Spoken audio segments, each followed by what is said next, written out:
কত সুন্দর করে পরিষ্কার করে নিয়েছি। এবার ধুয়ে নিয়েছি, একদম পরিষ্কার হয়ে গেছে। তো এটা আমি ছোটো ছোটো করে আলু দিয়ে আর একটু প্রেশারে সিটি মেরে নেবো, আর তারপর কীভাবে রান্না করবো সেটাই তোমাদের দেখাবো। তো বন্ধুরা চলো এবার ডুমুরির তরকারিটা আমি কীভাবে বানাবো সেটা তোমাদের দেখাবো। এখানে নিয়ে নিয়েছি মশলা। তো প্রথমে এখানে টমেটো রয়েছে, এখানে তেজপাতা, শুকনো লঙ্কা, কালো জিরে, গোটা জিরে ফোড়নের জন্য।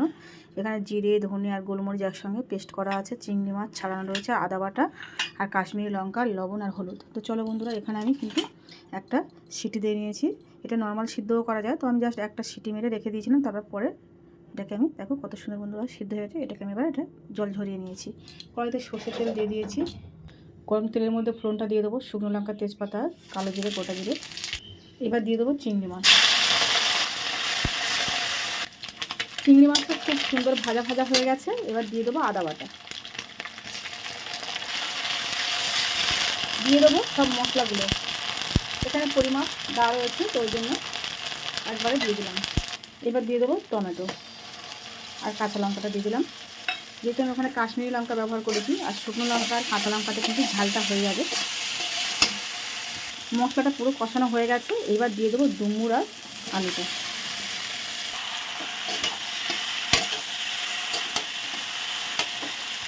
খুব সুন্দর করে এটাকে কষাবো বেশ কিছুক্ষণ ধরে। গ্যাসটা একটু কমিয়ে দেবো, দিয়ে ভালো করে এটাকে কষাতে হবে মশলাটা খুব সুন্দর করে।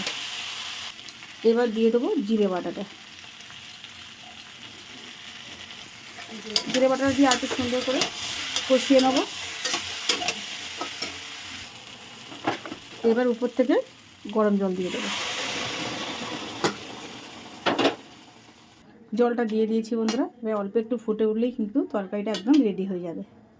তো তরকারিটা একদম রেডি হয়ে গেছে। ডুমুরের তরকারিটা দেখো বন্ধুরা কত সুন্দর দেখতে হয়েছে। ঠান্ডা হয়ে গেলে আরেকটু ঘন হয়ে যাবে। তো এখন আমি গ্যাসটা বন্ধ করে দেবো। আর এবার দিয়ে দেবো অল্প একটু গরম মশলা। তোমরা চাইলে গরম মশলা না দিতে পারো, তবে গরম মশলাটা দিলে খুব সুন্দর একটা মিষ্টি গন্ধ হয়। তো হালকা করে একটুখানি গরম মশলা দিয়ে দেবো বন্ধুরা। তো এবার আমি গরম মশলাটা একটু নেড়ে দেবো, দিয়ে ঢাকা দিয়ে দেবো। তো বন্ধুরা তোমরা কিন্তু এভাবে একবার ডুমুরের তরকারি বানিয়ে খেয়ে দেখো। আর এই রান্নাটা যদি আমি যেভাবে বানিয়েছি সেভাবেই একদম ঠিকঠাকভাবে বানাতে পারো, বাড়িতে যদি কাউকে খাইয়েছো রান্নাটা করে, যেই খাবে সে কিন্তু সারা জীবন তোমার হাতে এই রান্নাটা মনে রাখবে। এত সুন্দর খেতে হয়। এই রান্নাটা কিন্তু আমার নিজের শেখা নয়। এই রান্নাটা আমি আমার মায়ের থেকে শিখেছি, আর মা দিদিমার থেকে শিখেছিল। তো রান্নাটা অনেক পুরানো। সত্যি কথা বলতে কি, এই রান্নাটা আমি প্রথমবার যখন করেছিলাম আমাদের বাড়িতে সবাই খুব খুশি হয়েছিল, এত সুন্দর খেতে। আর যেদিন আমাদের বাড়িতে ডুমুর রান্না হয় সেদিন কিন্তু আমি খুব একটা বেশি কিছু রান্না করি না, কারণ ডুমুরের তরকারিটা দিয়ে ভাত খেলে সবাই আর অন্য কেউ কিছু খেতে চায় না। তো চলো বন্ধুরা, পরের ব্লগে আবার দেখা হবে। এখনকার মতো টাটা।